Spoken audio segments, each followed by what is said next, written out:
Last lecture of the chapter. Woohoo! Right on. So one of the big things I'm going to show you in this is the reaction quotient. All right, there's something called Q. What the heck is Q? We just learned about K or KEQ. What's Q? It's actually just like K, but instead of using equilibrium concentrations, we use the initial concentrations. We just use the starting equation. So it's the same exact thing as K, but it's not at equilibrium yet. And here's what the expression for Q looks like. All right, so it's products of reactants. The coefficients become exponents. Solids and liquids don't go in. It is literally the exact same expression that we'd use for KEQ. The only difference here is the concentrations that we put in here may or may not be at equilibrium. We just kind of throw in the starting concentrations.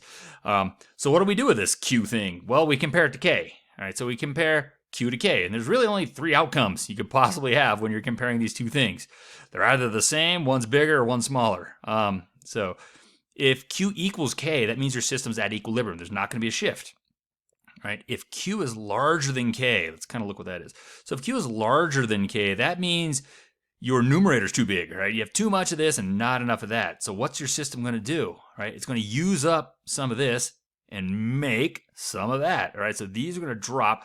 This is going to go up. That's a shift to the left, right? So if Q is larger than K, the system shifts to the left, all right? It's going to consume those extra products, form more reactants until it hits that balance, that Q, where it wants to be, right? If Q is smaller than K, if Q is too small, what's going on there? If Q is too small, that means you have too much reactants and not enough products in your system. So what's the system going to do? It's striving to get to K, right?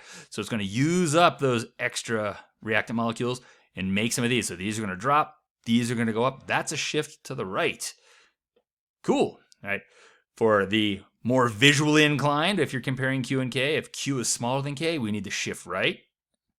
Right? If Q is larger than K, you need to shift left. And Q equals K, that's when everything's happy, right? It's always trying to get to this equilibrium position. So that's Q. And we talked about K.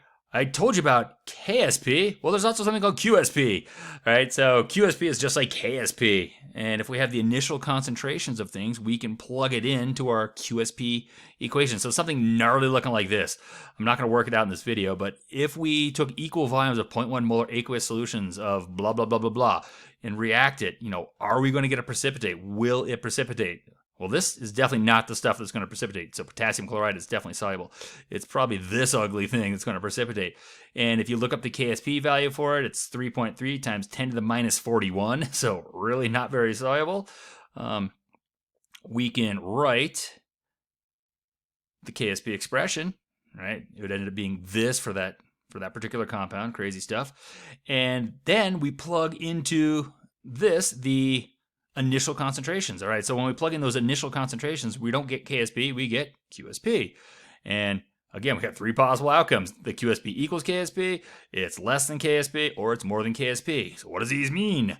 Well, if QSP equals KSP, means your solution is saturated. All right, nothing's going to happen. You're not going to produce a precipitate. It's just a perfectly saturated solution. If your QSP is less than the KSP, then you have an unsaturated solution. And again, no precipitate forms. When QSP is greater than KSP, that's when you're going to get a precipitate. And it will rain out that extra stuff. It's just going to keep precipitating long enough to reduce the concentration of the ions until the product of their concentrations in the KSP expression equals the actual numerical value of KSP.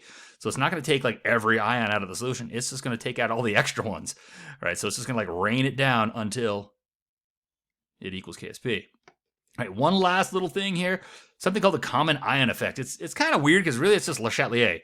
It's just a kind of different name of Le Chatelier, but it really just comes down to Le Chatelier's principle. And it just says if you add something that has an ion in common with your equilibrium system, it's going to disturb the equilibrium. So what am I talking about? Let's do this. Let's say we have iron 3, and this is thiocyanate.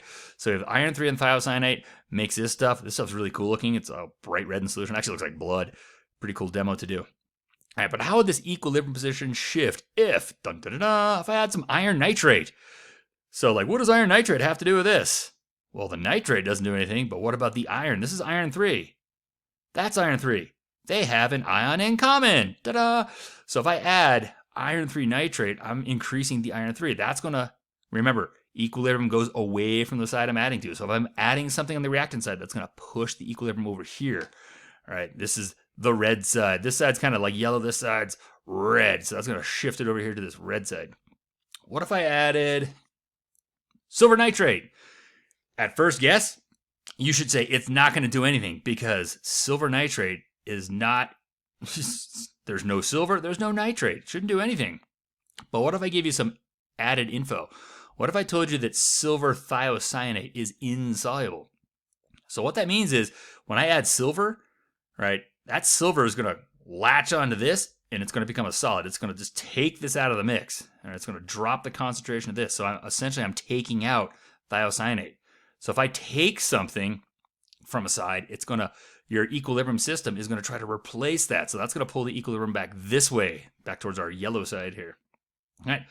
That is actually the end of the equilibrium chapter. You've made it. There's one more chapter to go. I will see you there.